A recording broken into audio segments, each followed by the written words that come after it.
कसं पाडलं याचा किस्सा सांगितलाय।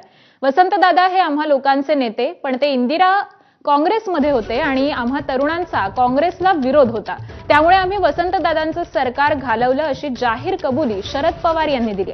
ज्या वसंतदादांचं सरकार मी पाडलं, नंतर त्यांनीच भूतकाळ विसरून गांधी नेहरूंचे विचार पुढे नेण्यासाठी मला मुख्यमंत्री पदासाठी पाठिंबा दिला, असंही शरद पवारांनी म्हटलंय। त्याच वेळी राजकारण कसं होतं आणि आत्ताचं राजकारण कसं बदललं आहे याचा संदर्भ देताना शरद पवारांनी हे वक्तव्य केलंय।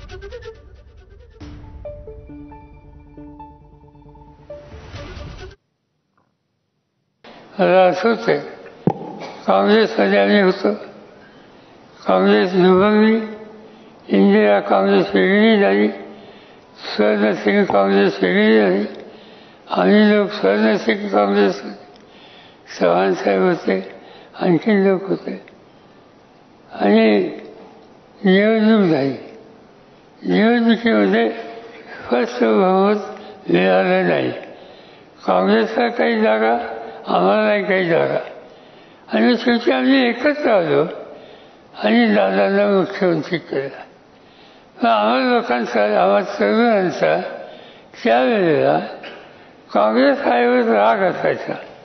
आम्ही सगळे यशवंतराव चव्हाणांच्या विचारात, आणि त्यामुळे आमच्यात एक अंतर होतं। दादा हे आम्हा लोकांचे नेते, पण त्यांनी शेवटी हे दोघंही एकत्र यावेत याचे प्रयत्न सुरू केले, आणि त्याला आम्हा लोकांचा विरोध होता। त्या विरोधामध्ये जे प्रमुख होते त्याच्यात मी होतो। परिणाम काय झाला, एक दिवशी आम्ही ठरवलं दादांचं सरकार घालवायचं, आणि दादांचं सरकार आम्ही लोकांनी घालवलं। मला असंच आहे। दरम्यान त्यानंतर 10 वर्षांनी वसंतदादांनी पुन्हा आपल्याकडे राज्याचं नेतृत्व देण्याचा निर्णय घेतला। गांधी नेहरूंचे विचार मजबूत करण्यासाठी वसंतदादा भूतकाळ विसरले आणि विचारांसाठी भूमिका घेतली, असं शरद पवार म्हणाले। पुण्यातील एका कार्यक्रमामध्ये बोलताना शरद पवारांनी हे वक्तव्य केलंय।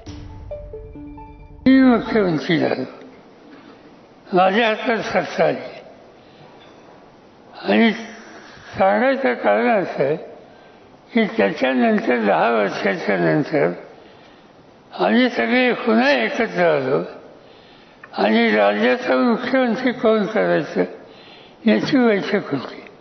आणि त्या बैठकीमध्ये अनेक लोक होते, रामराव अधिक होते, शिवाजीराव निलंगेकर होते, आणखी अनेक पुस्तक होते।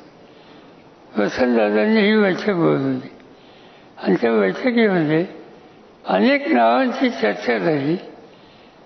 दादांनी सांगितलं की आता बाकी कुणाच्या नावाची चर्चा नाही, आज पुन्हा एकदा पक्ष सावरायचा आहे, आणि पक्ष सावरायचा असेल तर पक्षाचं नेतृत्व सरसकट द्यायचं, हा निकाल त्यांनी त्या ठिकाणी। ज्या व्यक्तीचं सरकार मी पाडलं ही व्यक्ती पुन्हा गांधी नेहरूचा विचार मजबूत करायचा असेल तर त्यांनी काय केलं, ती गोष्ट विसरून मोठे अंतर करणारी पुन्हा एकत्र करण्याची भूमिका मानणारं असं हे नेतृत्व त्या काळात काँग्रेसने नेलं होतं।